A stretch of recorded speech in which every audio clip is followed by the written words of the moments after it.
আসসালামু আলাইকুম প্রিয় দর্শক, আপনারা জানেন যে আমাদের পার্শ্ববর্তী এবং আমাদের বর্ডার বিশাল বর্ডার নিয়ে ভারত।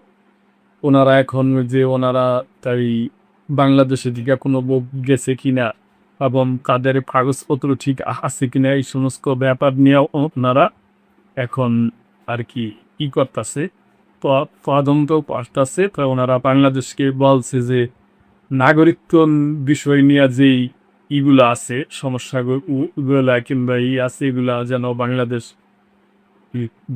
দ্রুত সম্পূর্ণ করে এবং এগুলা নিয়ে যেন বাংলাদেশ সামনের দিকে আগায় এবং দুই দেশে একসাথে কাজ করে। বাংলাদেশকে যে আহ্বান জানালো ভারতে অবৈধভাবে অবস্থানকারী বাংলাদেশি সহ সব বিদেশি নাগরিকের বিরুদ্ধে আইন অনুযায়ী ব্যবস্থা নেওয়া হচ্ছে বলে দাবি করেছে ভারত। একই সঙ্গে বাংলাদেশকে নাগরিকত্ব যাচাই সংক্রান্ত ঝুলে থাকা আবেদনগুলো দ্রুত নিষ্পত্তির আহ্বান জানিয়েছে নয়াদিল্লি।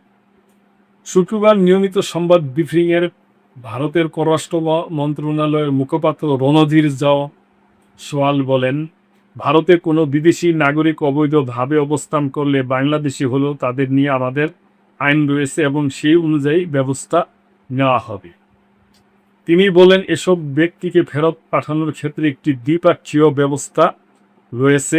আমরা সংশ্লিষ্ট ব্যক্তিদের নাগরিকত্ব যাচাইয়ের জন্য মামলাগুলো বাংলাদেশ কর্তৃপক্ষের কাছে পাঠাই।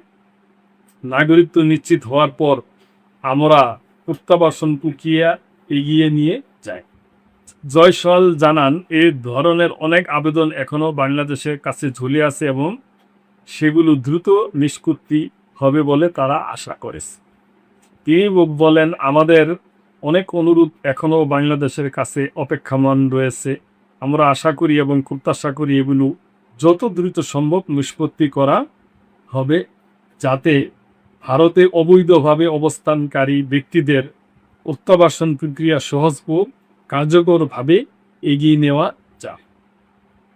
ভারতীয় কর্তৃপক্ষের তথ্য অনুযায়ী গত মাস পর্যন্ত সন্দেহভাজন প্রায় ৩,০০০ অবৈধ বাংলাদেশি অভিবাসীর নাগরিকত্ব বাছাই প্রক্রিয়া ঢাকার কাছে অপেক্ষমান ছিল।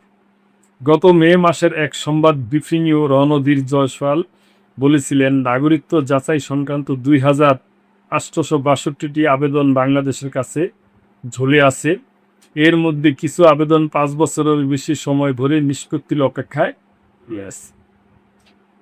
তো প্রিয় দর্শক, আমরা মনে করি যে আমি ব্যক্তিগতভাবে মনে করি বাংলাদেশের খুব কম লোকই আছে যে তারা ভারতে যাইয়া স্থায়ী বসবাস করতে চায়, খুব কম।